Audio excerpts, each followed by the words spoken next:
Good morning.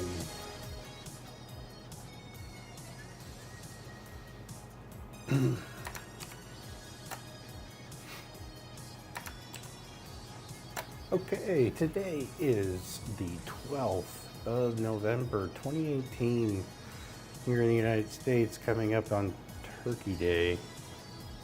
Yep, next week, Great Turkey Day, where we celebrate our fake history. Anyway, this is the nybbles.io daily programming stream. My name is Jeff.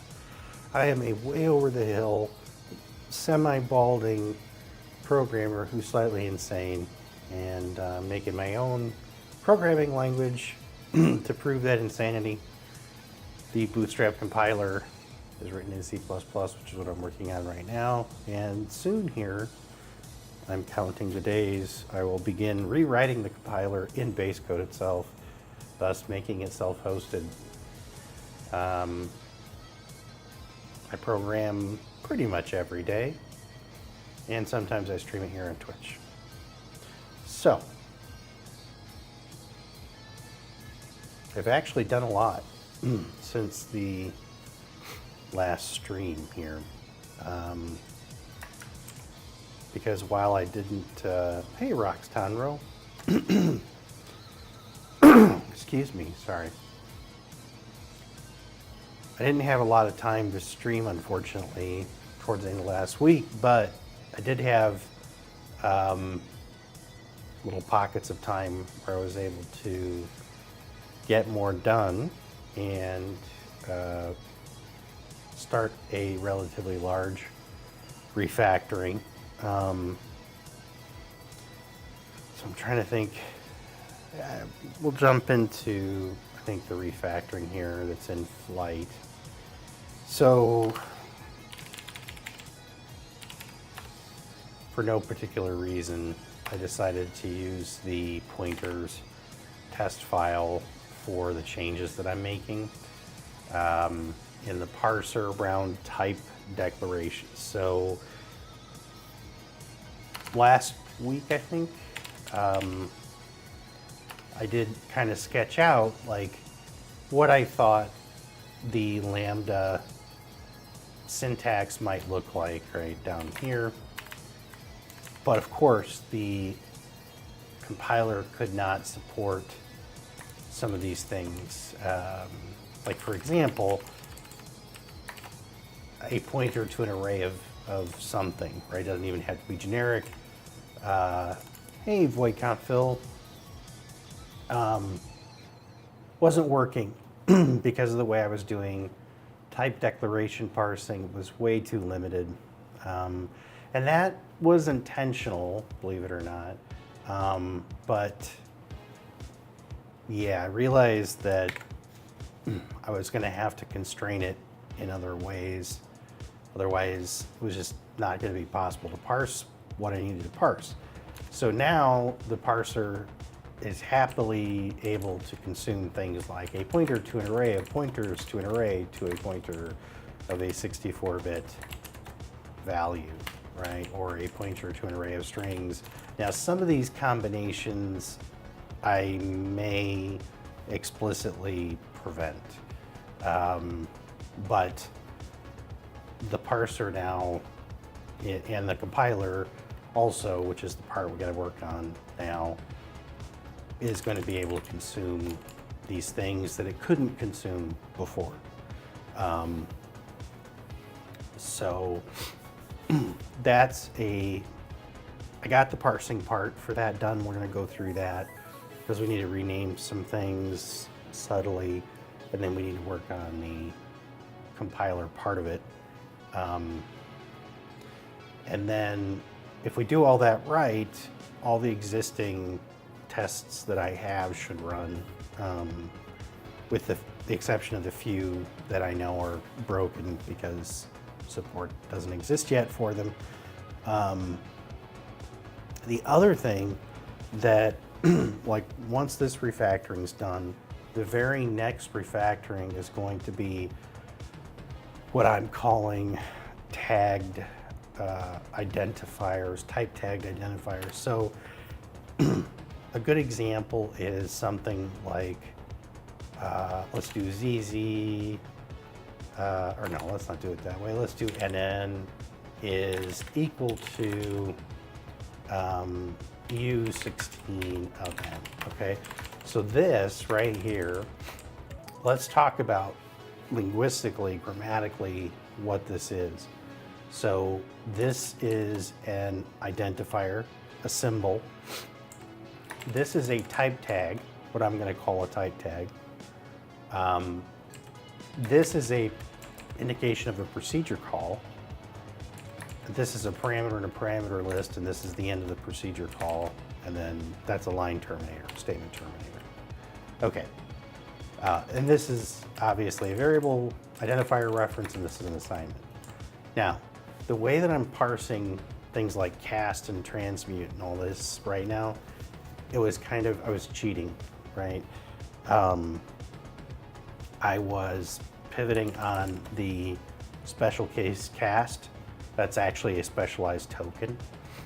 And that was allowing me to then know contextually that I needed to parse this, okay? But when I did range for the for loop stuff, range is not, I don't have a specialized token for it. The Lexer just sees it as a symbol and it doesn't flow into any specialized parsing infrastructure, but I needed to be able to support a type tag on it. And that presented, and it wasn't just range, this was gonna be the case for a lot of things, right? Like if I made a, you know, entity that was, had type parameters, right? I don't know.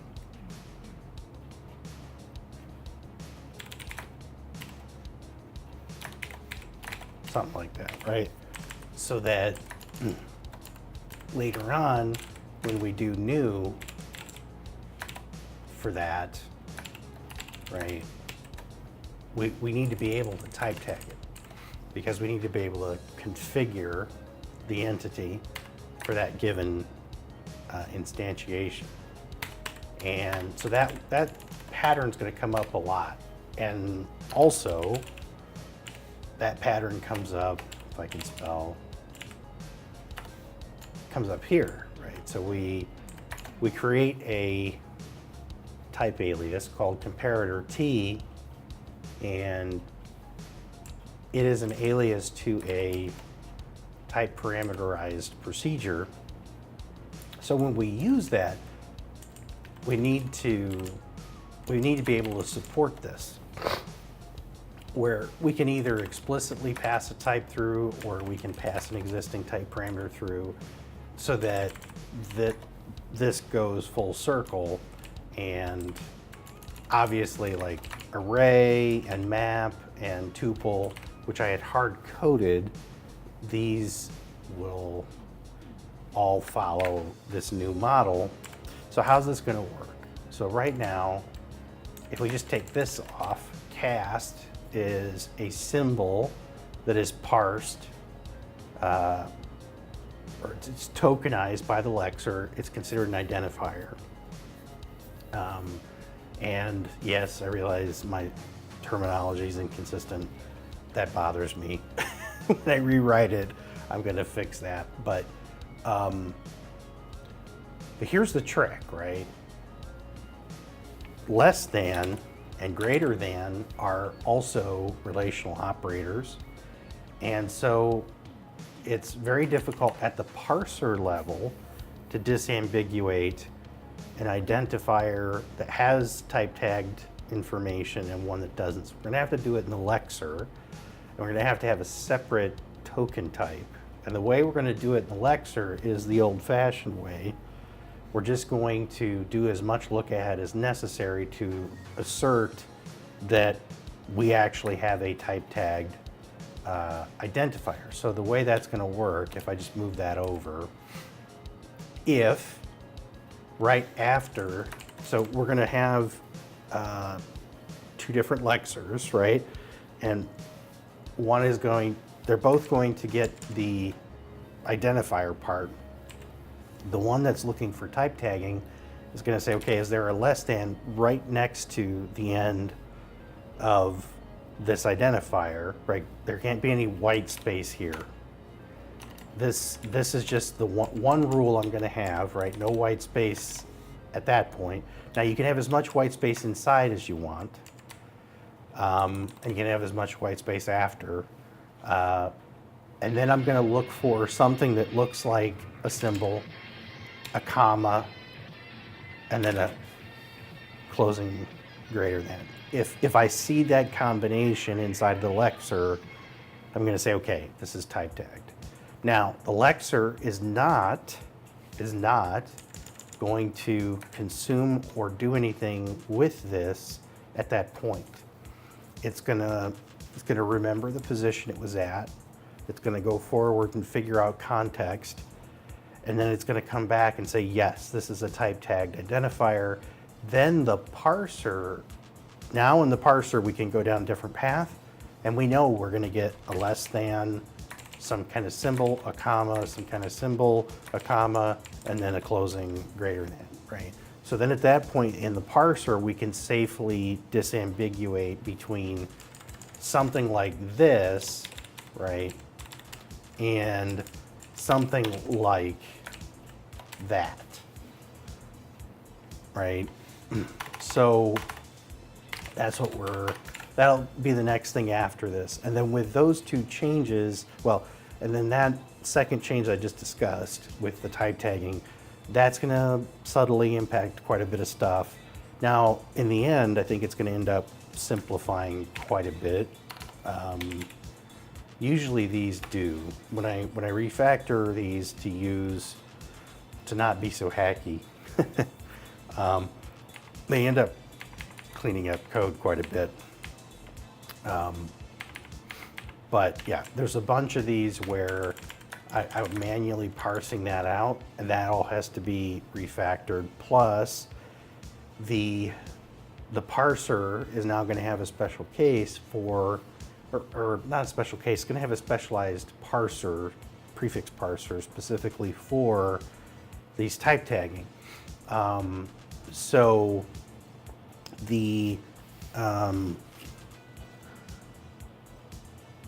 because of that, the symbol structure in the AST is going to have the extra type tag information.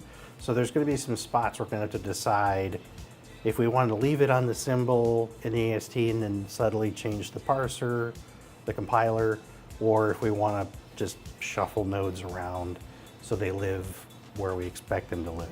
So anyway, lots of fun and exciting things.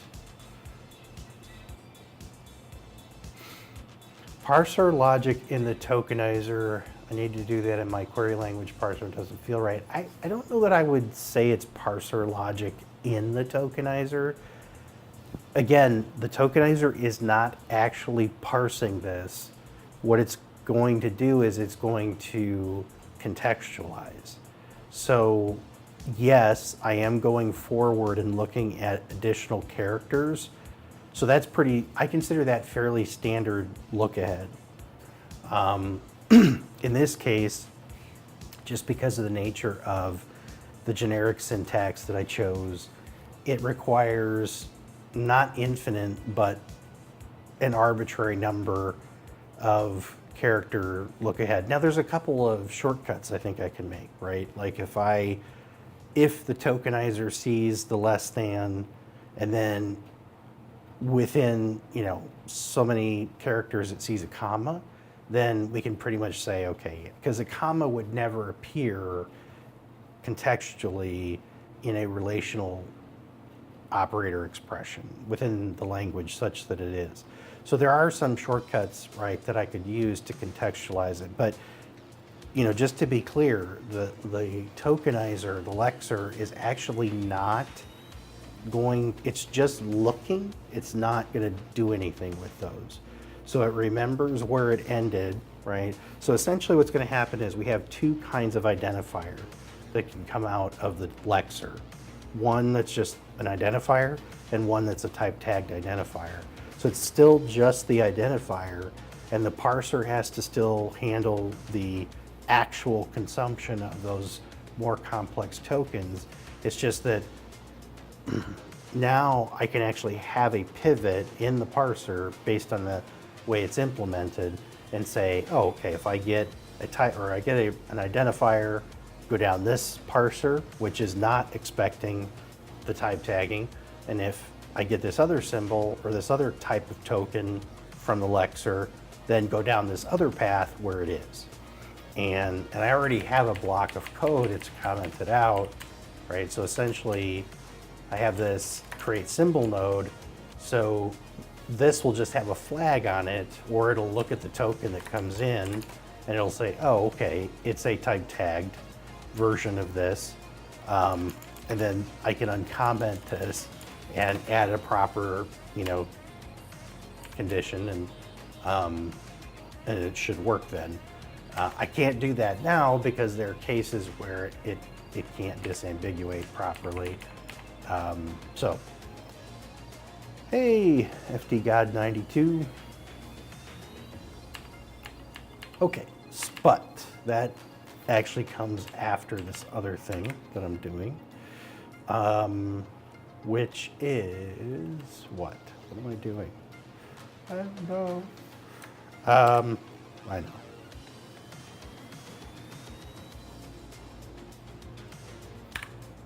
Why did I close that? Let's go back to the parser, and we want to go to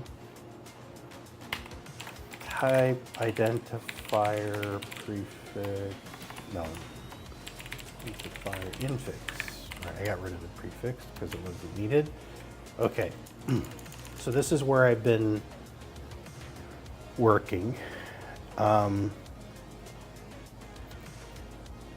So I've been calling this type identifier, which that is kind of bothering me now at this point.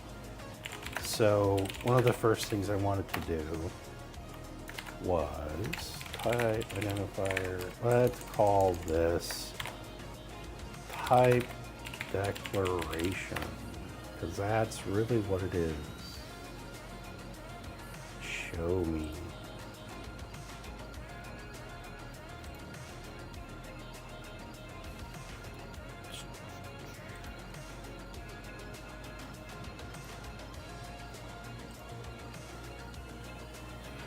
Go.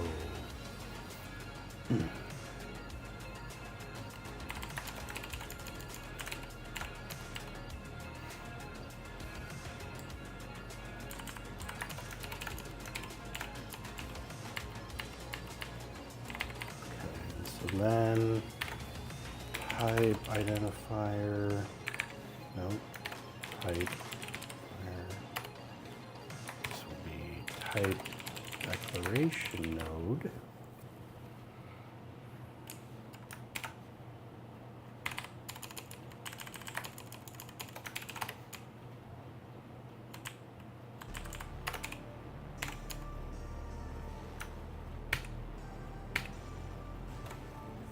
Okay, and then the parser.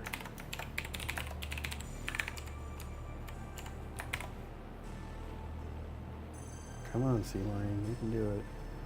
You can do it.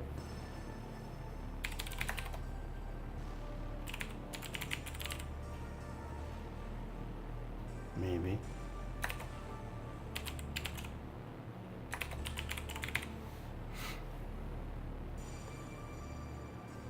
All right, so we're going to call this type declaration infix parser, which again, I think naming wise makes a heck of a lot more sense.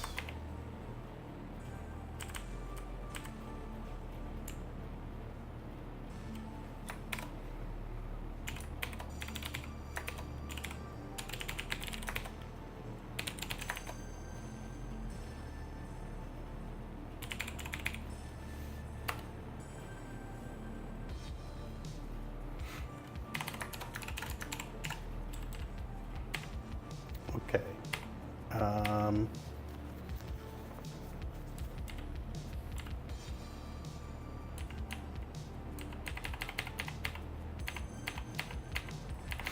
Now let's go look at the AST evaluator real quick.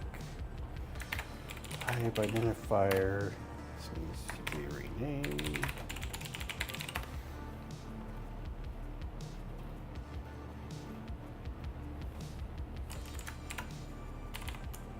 Yeah, so there's lots of work in here.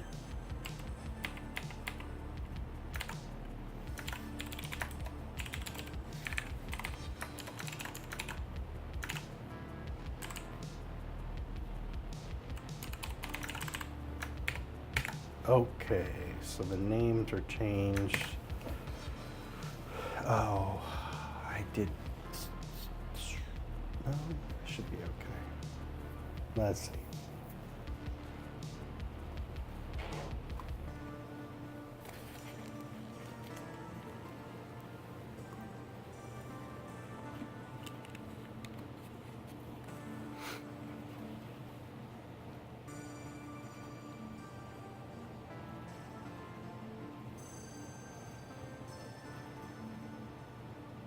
While that's compiling, I did make some other changes in the parser. So the constant assignment is now just double colon. And the disambiguation I'm using there is that the namespace version of that is no spaces, right? So oops, if you have, symbol, colon, colon, symbol, colon, colon, symbol, where there's no white space, that's considered part of the namespacing syntax. If you put a space after the left-hand side symbol, then it's a constant assignment. And I do like this syntax better. I think it's cleaner. It's shorter by one character, which is nice. I also, even though I didn't have an example in the file, the test file, the spread operator is now being treated just like the other operators. It's not a flag or a special case. Let's see. Oh yeah, so then in AST node, I was able to get rid of the flags. Field, I was get rid of the flags, enum. There's still a couple helper methods on here that probably are going to go away or be simplified out, essentially. So that's good.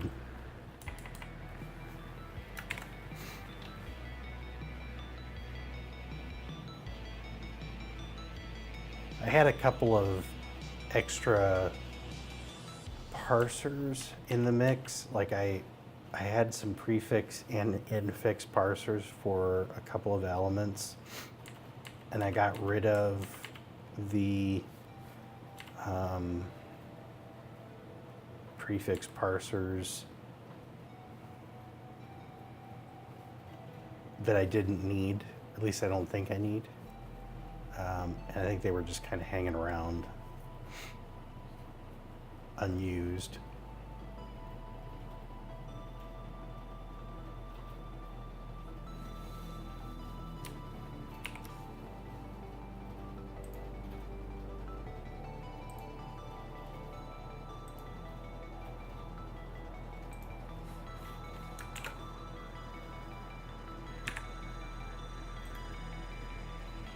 Oh yeah, so I went through, the precedent stuff was really pissing me off. I get what the C++ standards committee was going for with enum classes, but the fact that you can't implicitly create a cast operator for them is so annoying. So I restructured the code so that it just, everything depends on the enumeration value. I also added no except in a couple spots here where C-line, Clang Tidy kept highlighting them as being problematic. And yeah, so I just, because of the way they're being used, I helped the parser along so that it knows that those are not going to throw exceptions. Oh yeah, made a huge fix around comma parsing, which that was kind of interesting.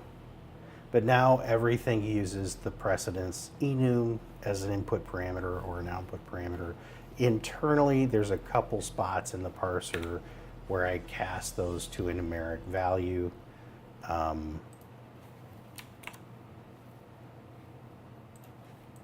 right, so naming change good. We don't need that anymore.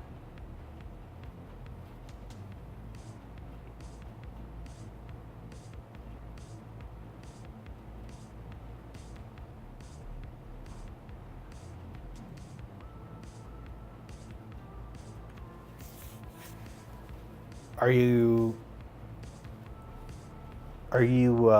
using the EAP or are you using the release version, Lordborn?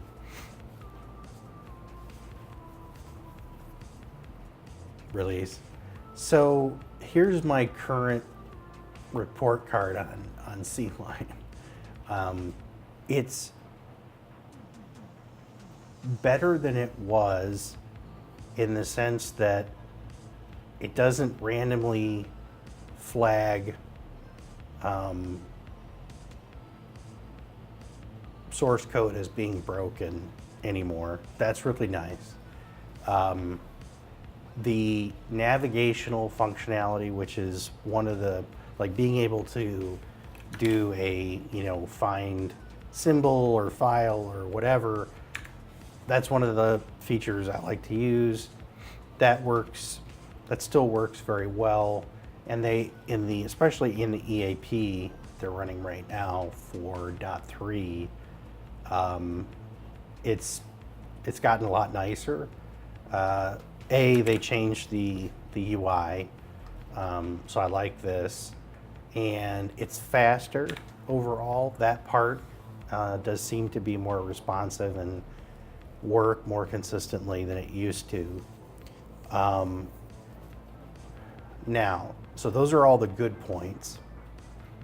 The bad points are that their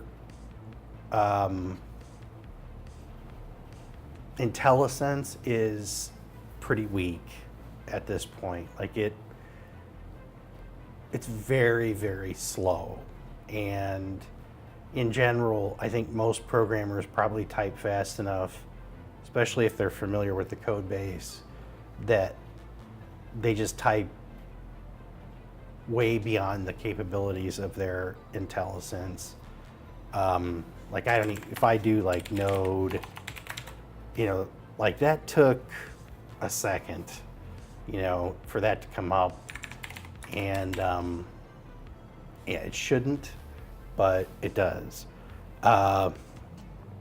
So I would say that their autocomplete functionality is behind their highlighting and their syntax, or I'm sorry, their highlighting and their navigational facilities. I think those are the things they've been trying to stabilize, and the type ahead capabilities have just kind of not quite caught up yet. The other thing that has happened,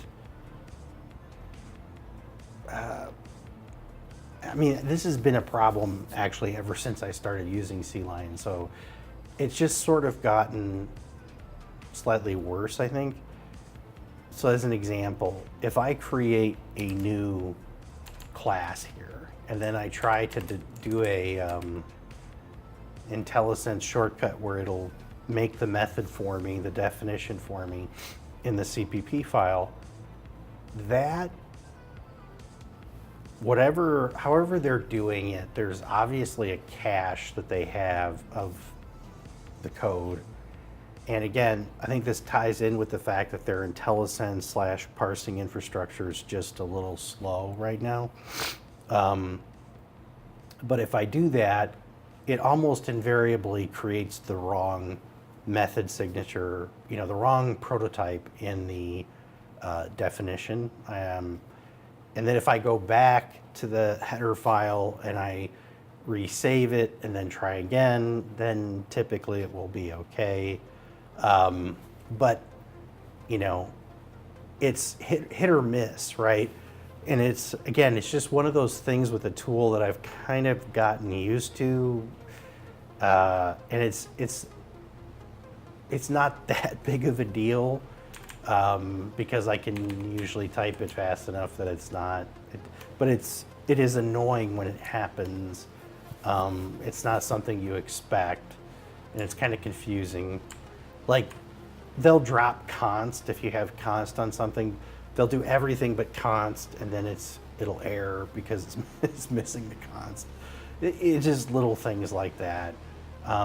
So that's kind of my current. It's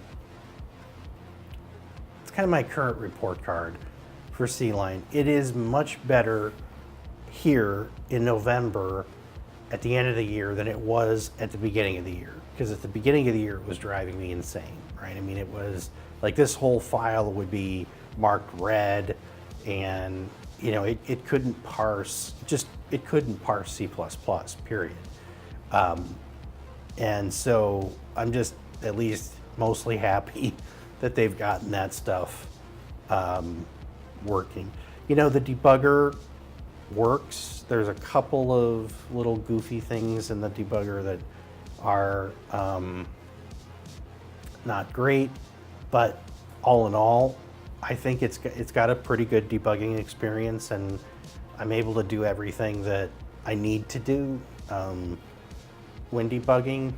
Now, the debugging experience with Clang is better than with GCC. With GCC, it's kind of shit. Especially on OS X. On Linux, it's not too bad with GCC, but the way in which they detect what debugger you're using and how to pretty print stuff, it's kind of goofy. And ironically, that's all Python code.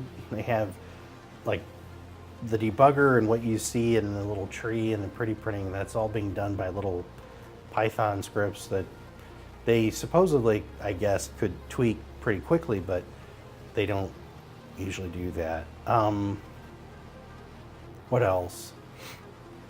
They have made some good improvements to CMake integration here, and that's been nice. And Yeah. So, I mean, it's definitely improving. And if they continue to generally improve along this trajectory, I'm okay with where it's at. And I would like to see the IntelliSense be faster. I would like to see, you know, their little shortcut helpers and things work 99% of the time, right? I'm okay if there's like a 1% failure rate on most of this stuff. But yeah, they've got a little ways to go. There's another goofy thing, like, let me see if I can explain this. So inside this file, right? So I'm in the header. If you hit, well, in my case, it's Control F12, because that's the key binding I've got. But essentially, it's the find members, right? And so if I want to, say, find one of my parser classes, like with, you know, member access prefix parser, it finds it, right? There it is. There's the class, there's the, you know, constructor, and that's great, right? And I can also, like, comma, precedence, that's a method on the actual parser class. But if I go to the CPP file and I try to do the same thing with, see, like, I can't search on the type here. It won't do it. I can search for, like, comma precedence, like it'll find the methods that are in the parser class, but it won't find, it'll find the static functions. But yeah, like the parse methods on the actual little parser classes, I can't search on the type name here, which is just, but yet it'll show up, like it'll find that one because that's the constructor.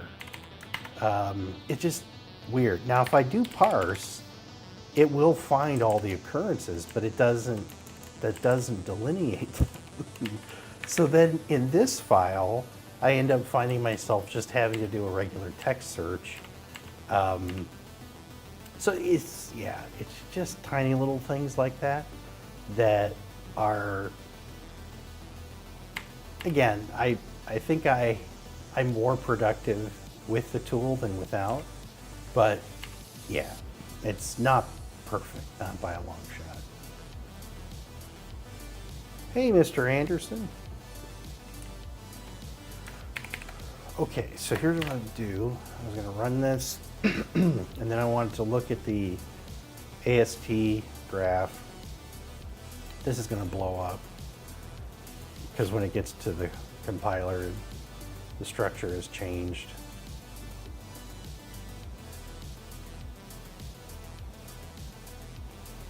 Oh yeah.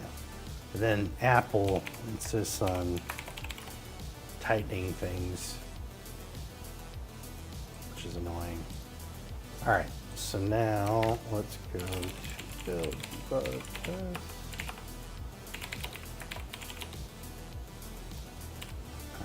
Pointers.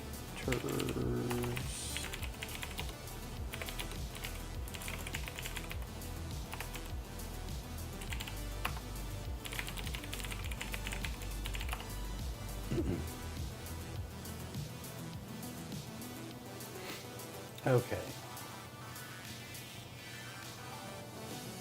So we've got type declaration.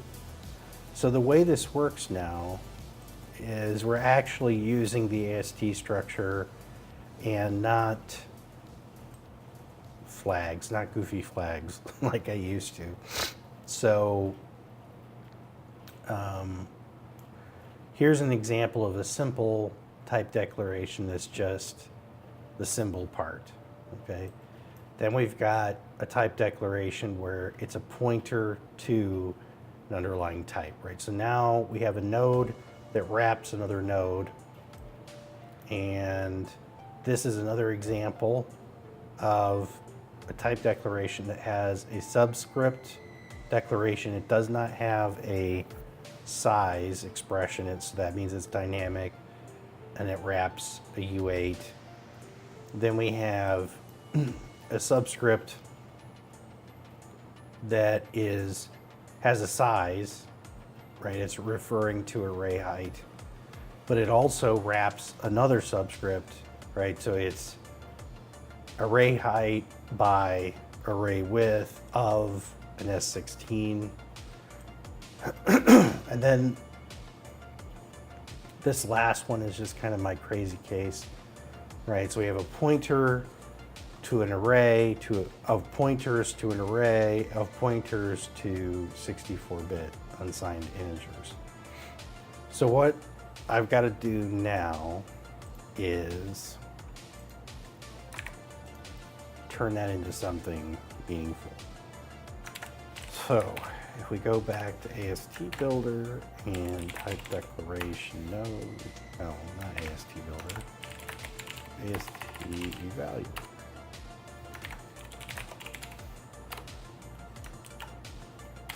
Okay.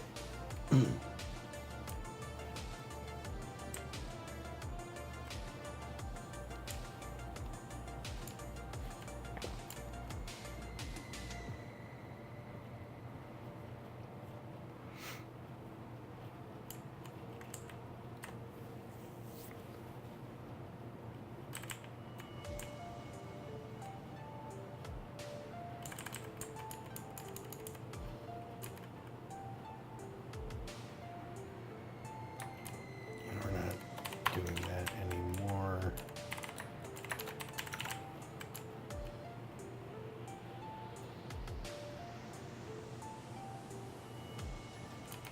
Okay, so the very first thing, this method is called, right, whenever the AST evaluator gets a type declaration AST node, right? So on context, we have a node field. That node is going to be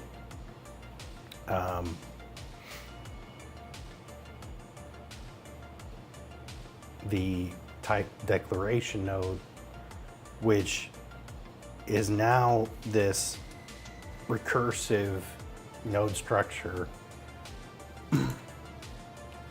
So the very first thing we do is in the scope manager, we say, hey, can we find this? So we were passing array subscripts before. Now I'm thinking we're not going to be doing that anymore.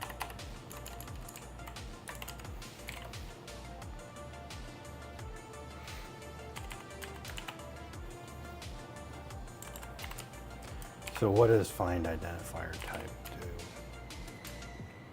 So if the node we passed in was null, we return false. Otherwise, we make a qualified symbol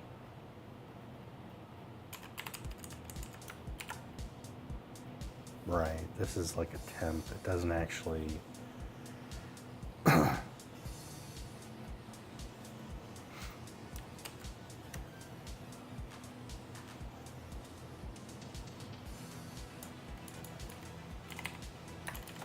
then we call make complete type.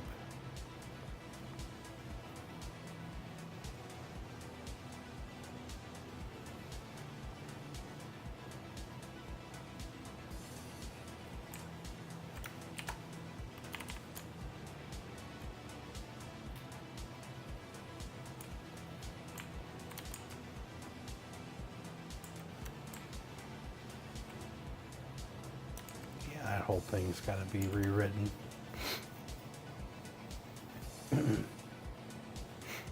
Yeah, so here's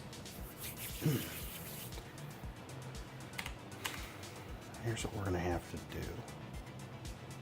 So we have a couple things that are interplaying here. One of them is unknown type, which is actually part of the type system. Excuse me.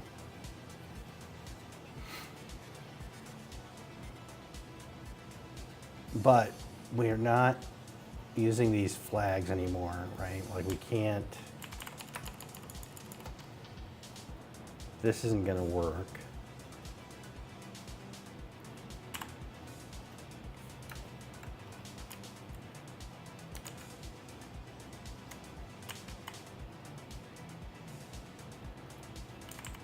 And because we now have a real tree, the name of the identifier, like the ultimate name,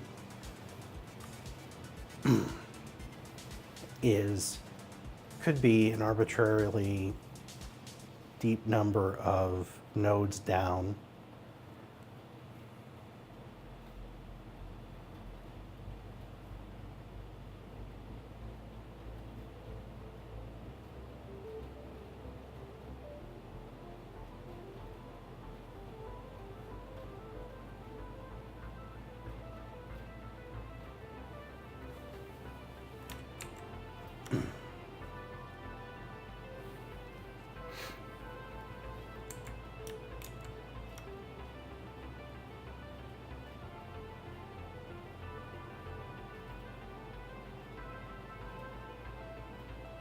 So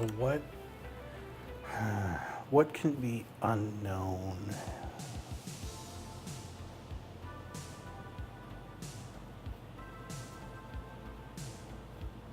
Pointer can't be unknown. That's a built-in type.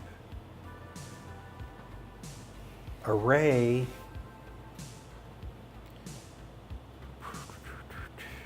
yeah, arrays are like even this, a pointer to an array to a pointer. So the type here is U64 or pointer type, right? So we know what these are until we get here. Right? Same thing here. We know what this is until we get here, potentially. Right? These are base types that I'm using, so they're going to get resolved. But if I had a user-defined type, it'd be the same thing, right? We can do all of this. It's just we don't know what that is. So the unknown type now, I think, becomes simpler in the sense that it is the unknown type, it's the unknown named type in the final list of these things, right? So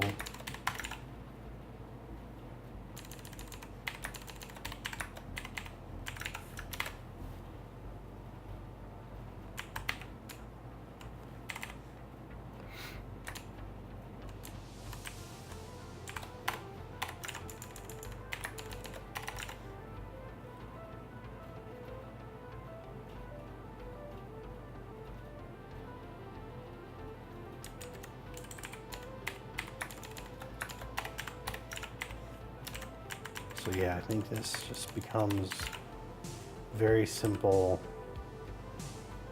wrapper around that final thing.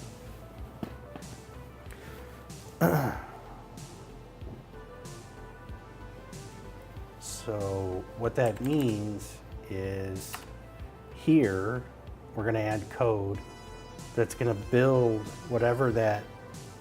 So if you have a spread around whatever, or a pointer of a whatever, an array of whatever, all that's going to get done ahead of time. It's when we get to that final symbol node where it names a type, that could fail. And if that fails, then we create the unknown type for that, and that becomes the last piece of the type that would still get resolved like it's being resolved now.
Okay, so then type find result is also going to be different.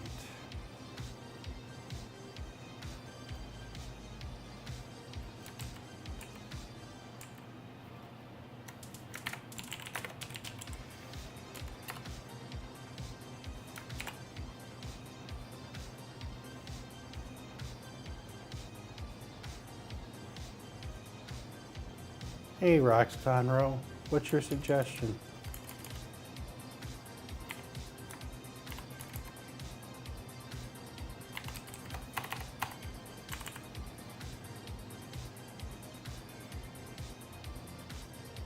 I'm fine. I've been thinking about this one for a while, so it's it's embedded in my head for the moment. Unless you mention squirrels, then squirrel. You never know. But yeah, go ahead.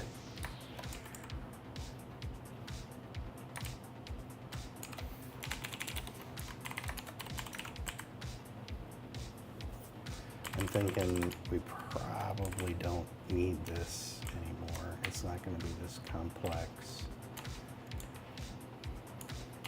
Yeah, and this whole thing.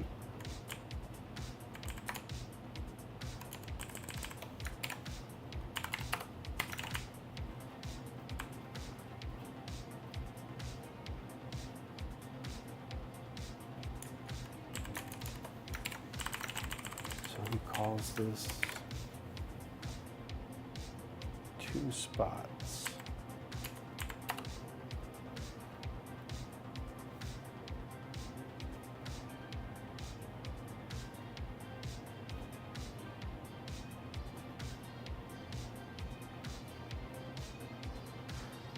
Well, see, unknown type is already sort of that. Unknown type is actually a type in the type system. It's invisible. It's only used internally, but it is a type and it is a do nothing type. So that's already what happens. The trick is the way in which I was building types before was, yeah, it was wrong. So I have to kind of, I had these flags because everything was flat.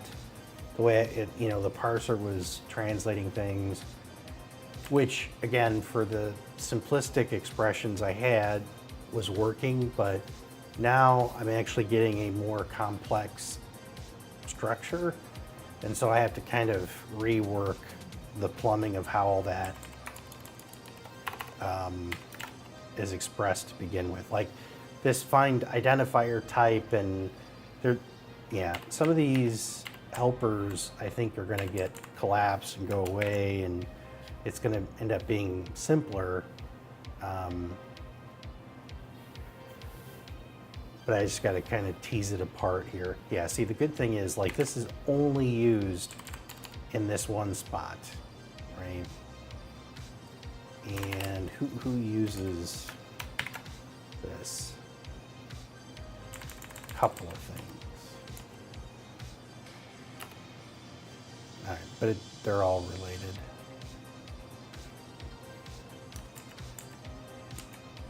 All right, so let's go here.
Right, correct. Yeah, so the the ultimate type that's being wrapped by arrays or pointers or spreads or whatever, it's going to be all the way at the leaf of whatever that type declaration tree is in the AST. And that's the thing that, again, that's the part that could be unknown because it's named. Everything else up to that point, spreads, arrays, pointers, those are built-in types. So those really can't be unknown. And the way I'd written this, I'd kind of mistakenly made them unknowable. And that was just a mistake.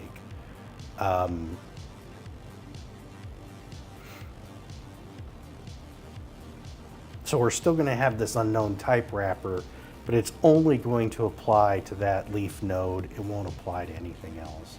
So we could still have a type that is a pointer type that has a base type of an array type that has a base type of a pointer type, which has, and then it'll get all the way down on the element side of the tree to an unknown. And then that unknown will get swapped in if we can resolve it at the end.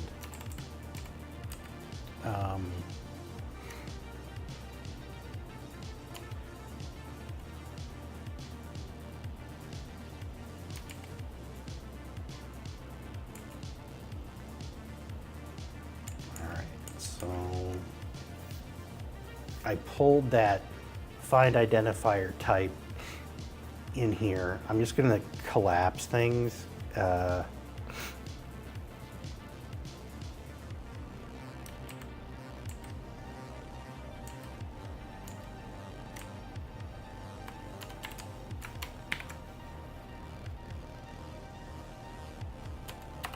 So this is the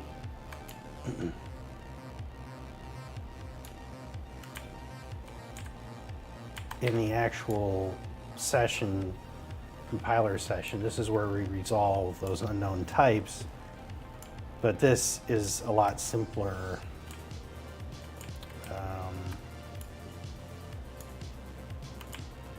So for now,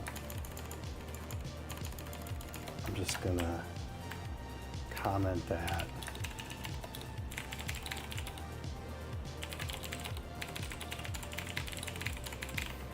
We're going to come back to that.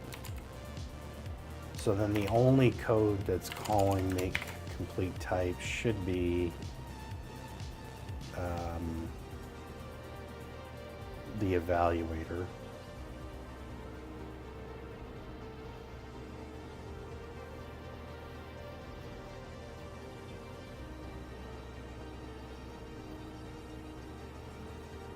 Yeah.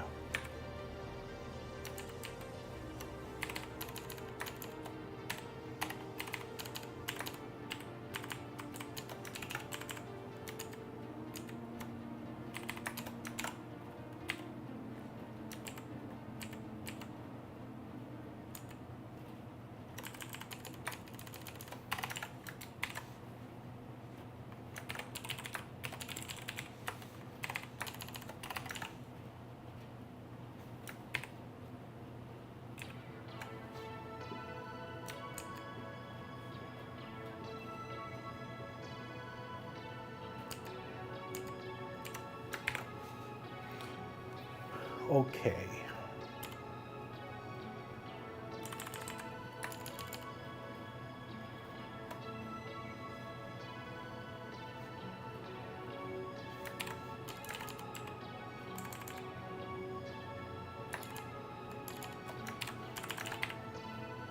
So here is, I've collapsed in the code that was being used before.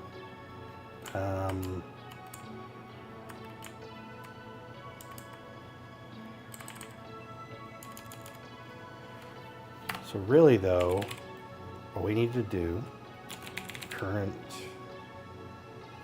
is equal to context node right-hand side. Is that gonna work? Let's take our So we have the type no, I'm sorry, it's going to be the left-hand side on that one.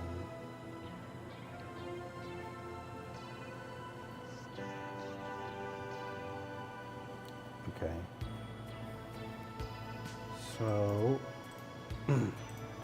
our very first node is on the left-hand side. So what we're going to do is say while current is not null and current type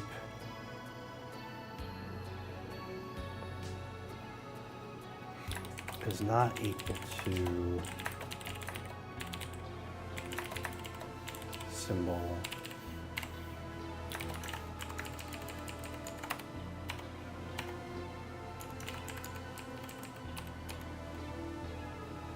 because that's the symbol is always going to be the end. Although that's true, but maybe I would rather do it this way.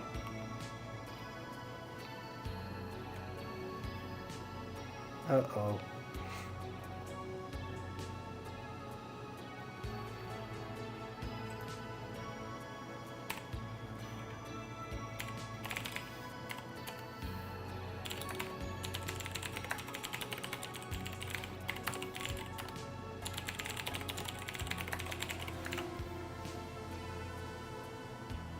Let's do it that way. A bit more general. So we're going to start node on context. That's the type declaration node. That's the parent. But we want the very first whatever it is. So this could be the symbol, right? So for a very simple variable or type declaration where you're just saying, hey, it's an integer of some kind or a float of some kind or whatever, this is just going to be the symbol node and we're done, right? But if it's an array or a pointer or whatever, or a spread, we're going to have this structure and we want to basically walk those and create those, keep nesting them until we get to that final node.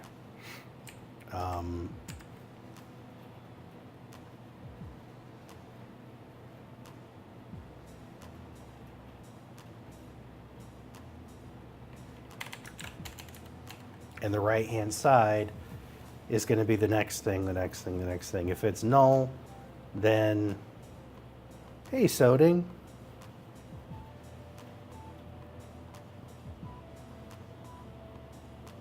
Okay, so what is missing, though?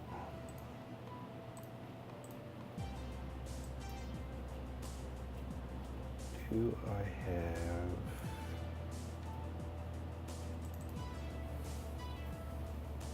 I do, but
Now I'm wondering.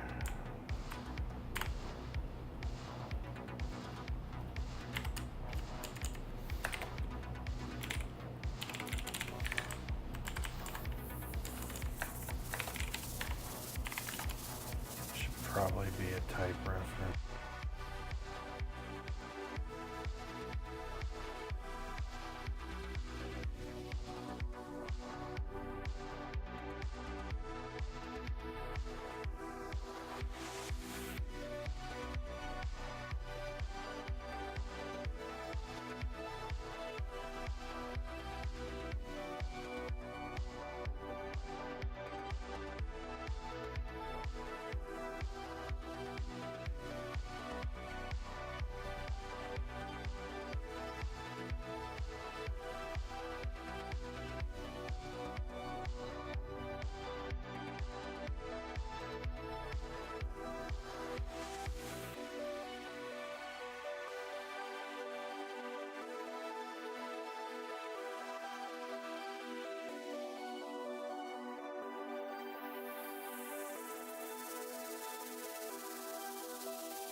There it goes. That was weird.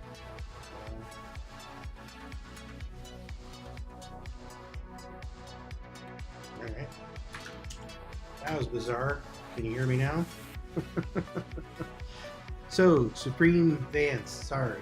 What I was saying is, yes, if you would like me to review code or help you, just ping me. You can either do it here on stream or you can join my Discord server or you can shoot me an email. Sorry about that. I had no idea why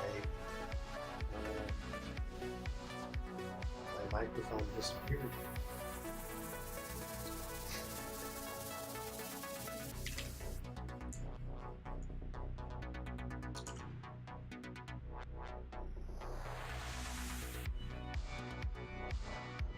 I think this is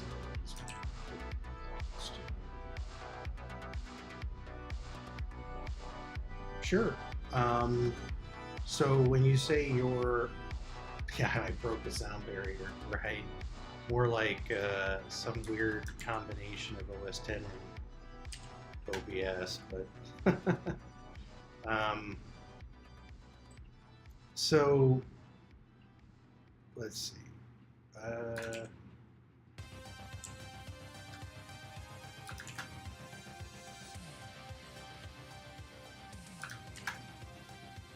So, Supreme Vance, you say you're new to coding. How new have you written any code? Have you started with anything, or just starting from scratch?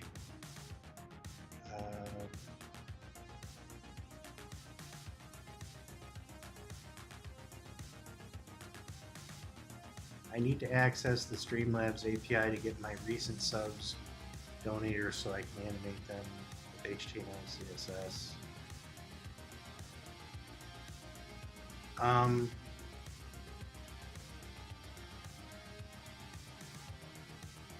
So you know that Streamlabs has, so I'm assuming you don't want to use the pre-canned animations that Streamlabs supports.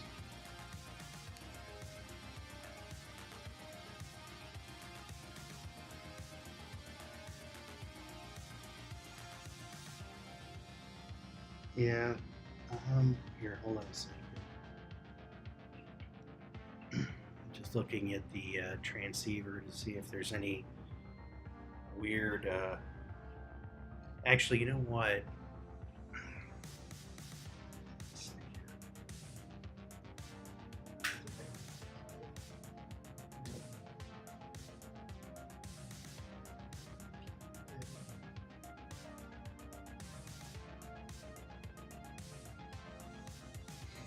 Let's see.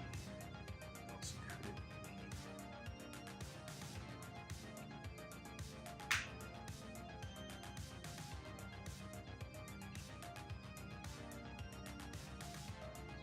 All right, hold on a sec here. I'm gonna shuffle some stuff. Be right back.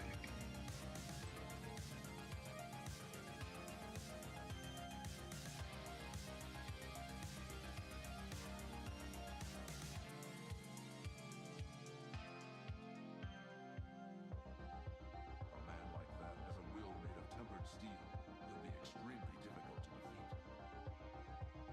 You see him as a hero, and perhaps he is, but that's not all he is. His eyes seek out danger.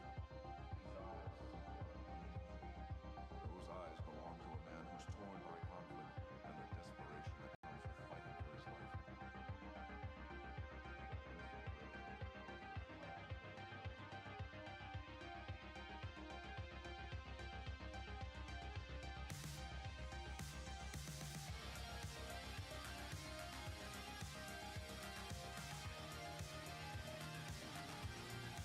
Okay. Um,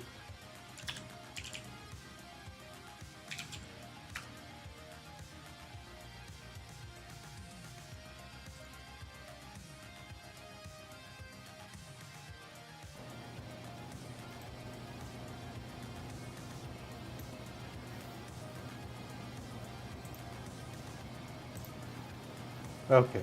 How do I sound now? Hopefully that's a bit better.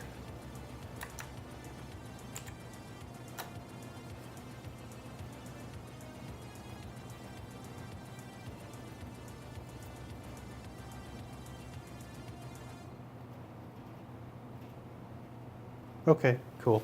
Yeah, so I have this USB audio. I guess it's an audio card. Technically, it's just hooked up USB, and I hook up the Sennheiser as the mic input, and these headphones are on that. And I think sometimes it needs a reboot, essentially. Um,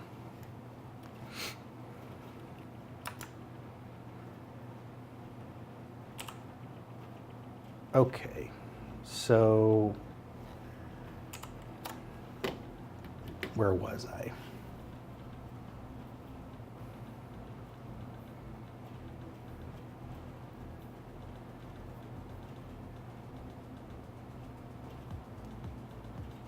So Supreme Vance, here's what I would suggest. I'm not that super familiar with the Streamlabs API, but if you ping me on my Discord server, then we can chat and I can take a look at it and give you some thoughts. But generally speaking, I mean, you probably are on the right path. You know, PHP or Python or really anything there in that realm could help you, interface. So, yeah, ping me on my Discord server, and we can chat back and forth about what you should be looking at.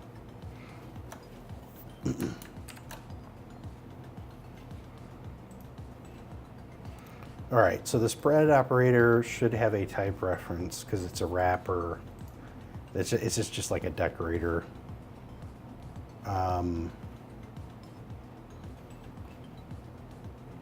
All right, so I wanted to double check that.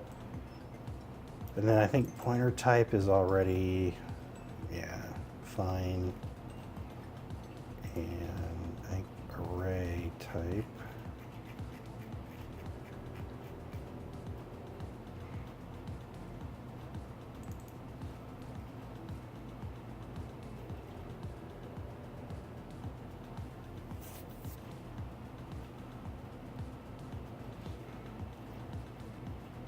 All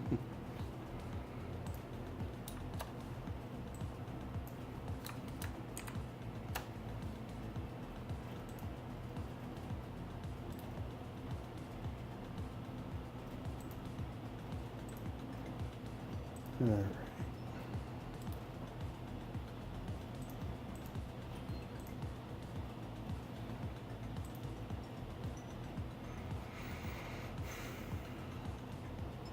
Just trying to think here how I want to handle structurally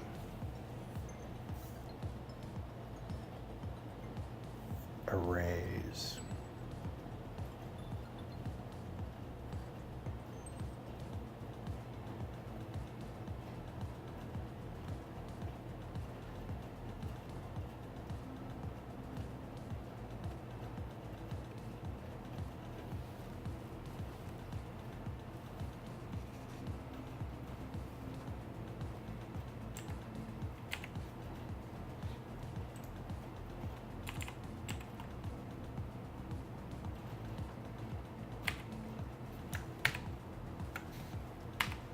So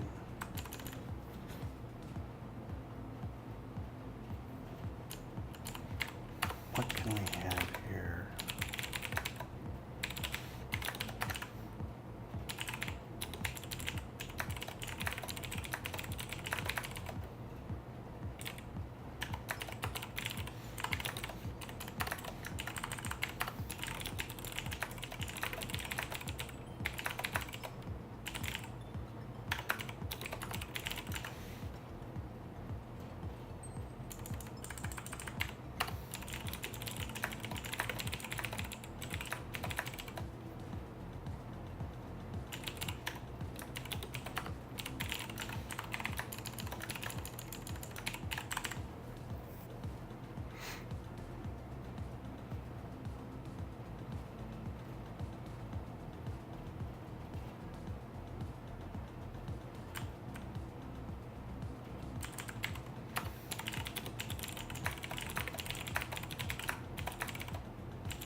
So when we're looking for a named thing, we make a qualified symbol from the name because that handles namespaces and some other things.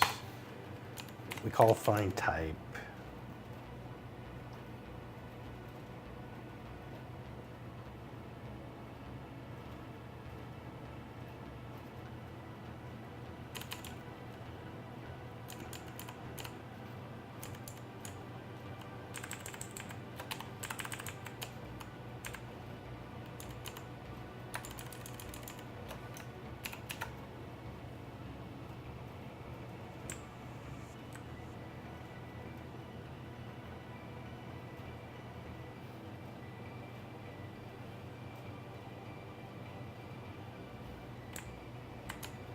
This should really be type reference.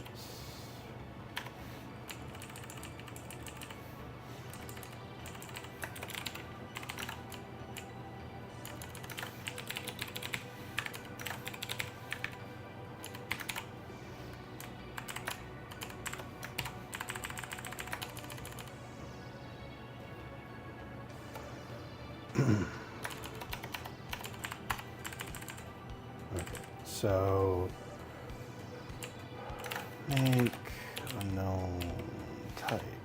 And this is just going to be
Can you hear me now? I don't know, for some reason OS 10 keeps reassigning it. Gonna have to figure that out.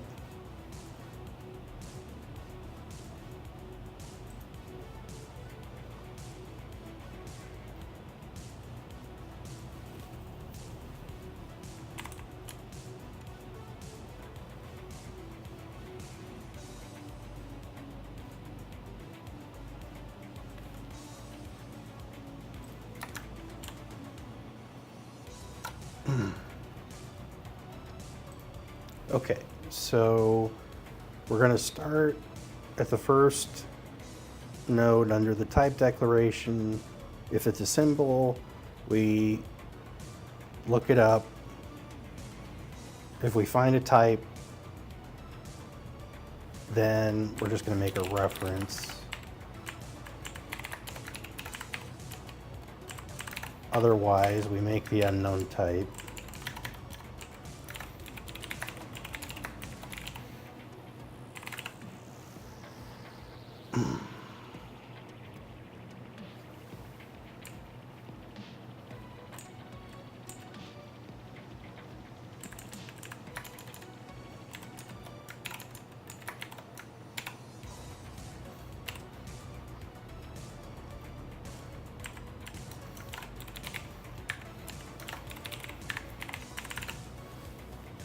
So if we found the type, we make the reference to it. Otherwise, we make the unknown type for the symbol. We make a reference to the unknown type. That's what falls through. Now in the case of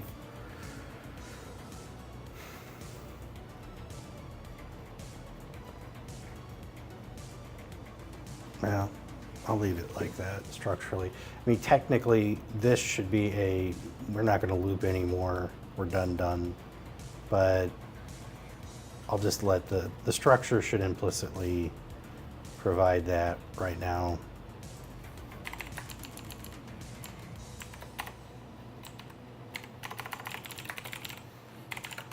All right.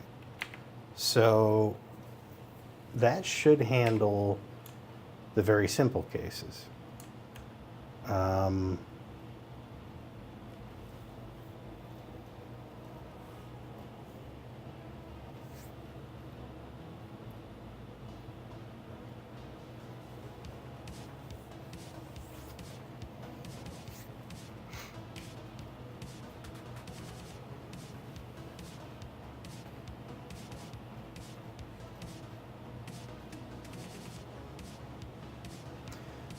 Crap.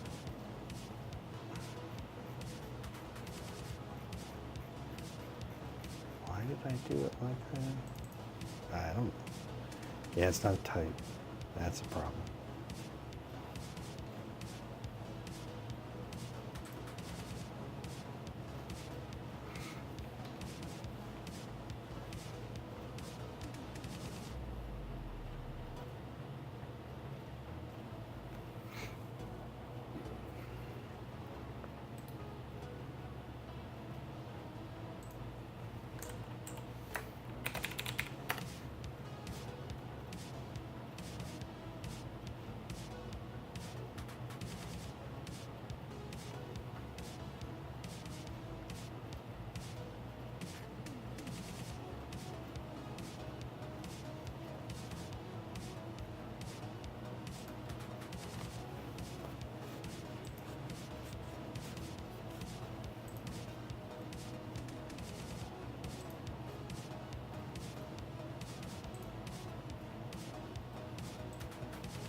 Hey, Foth Sid.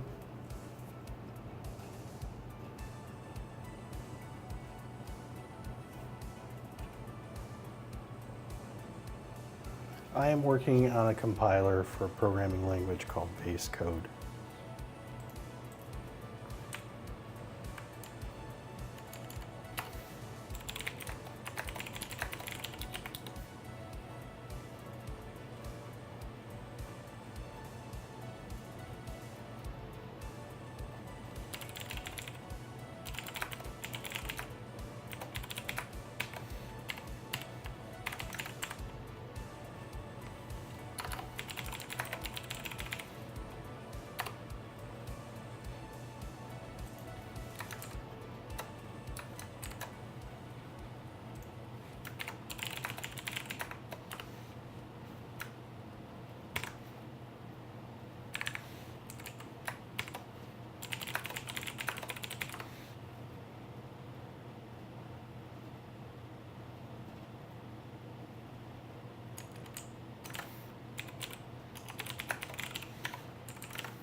Hey, Slayer Darth.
Okay.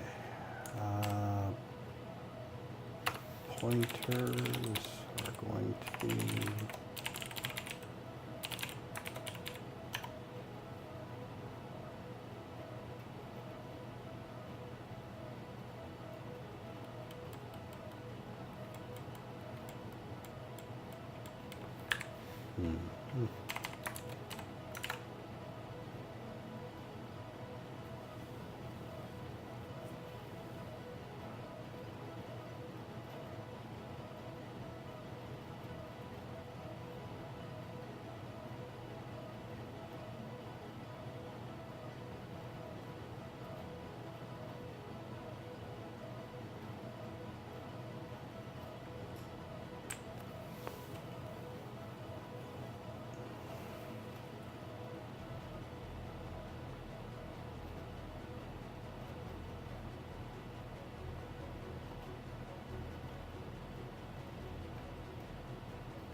I actually think I'm going to have to traverse this in the opposite order.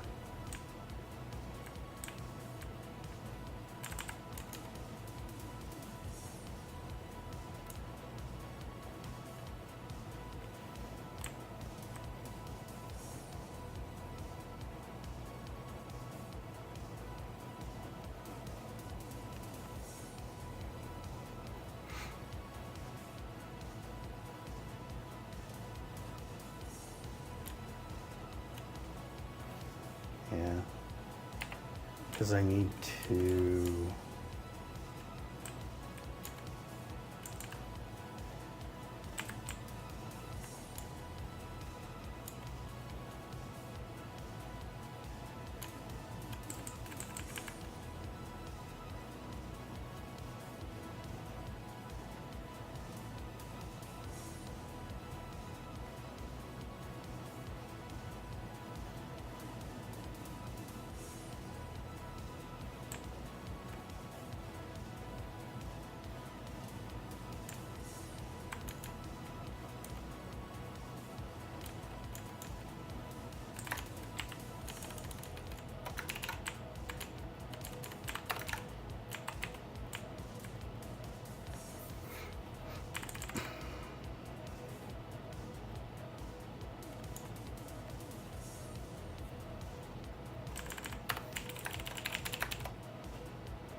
Okay, so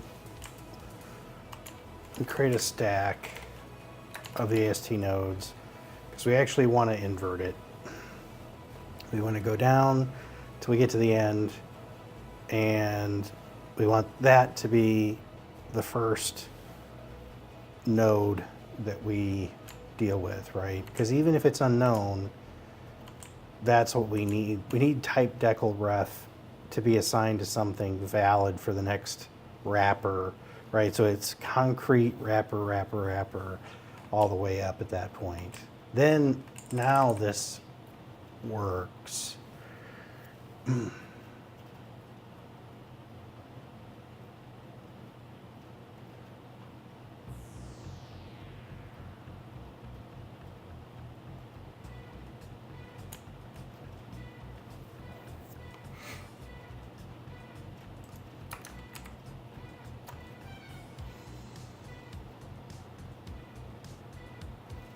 Hey, Magnum Baguette.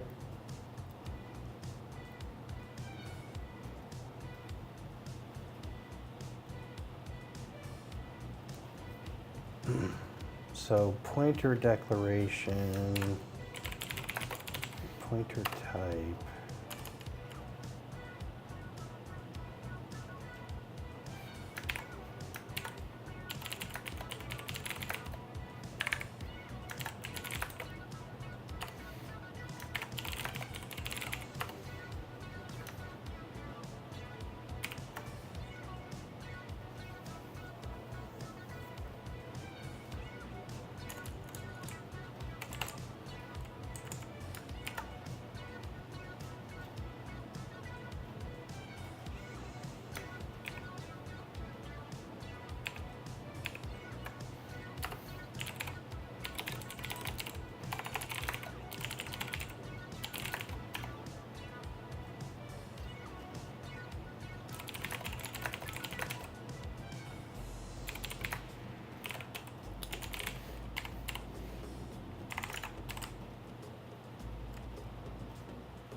morning, iHeart Coding.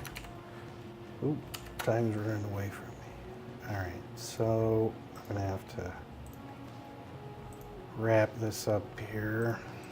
Let's see if it compiles.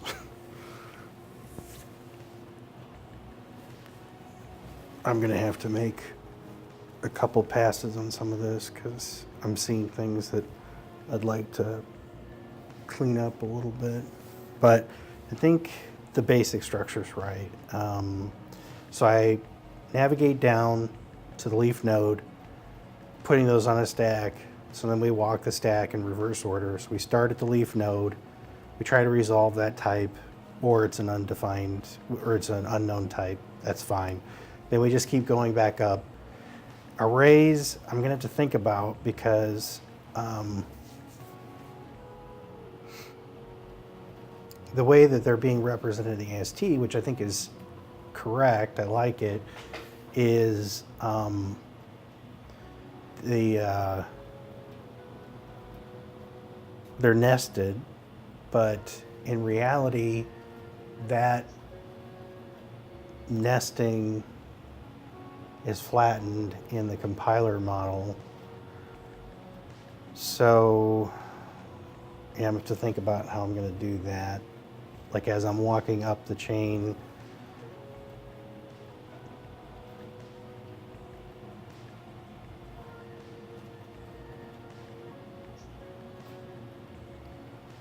and the spread, you know, is closer, I think, to what it's supposed to be, but I'm going to have to look at that some more too. So that's going to be on the radar.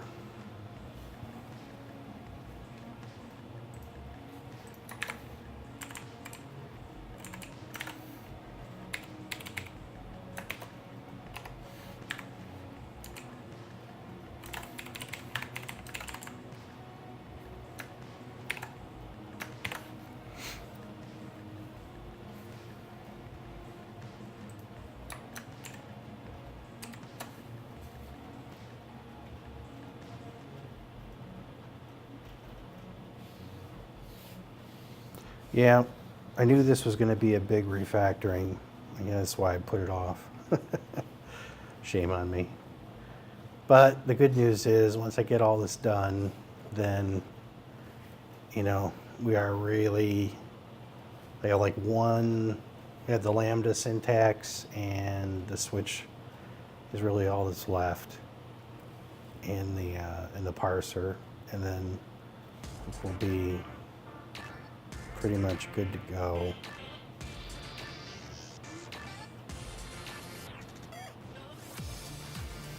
So, all right, I am going to sign off for today, and I will be back tomorrow, barring some major schedule change, which I don't think I'll have. So, thanks everybody for coming by today. Sorry about the microphone issues. I will look into that, see if I can figure out what's causing it. And yep, so I'll see everybody tomorrow. Have a good one.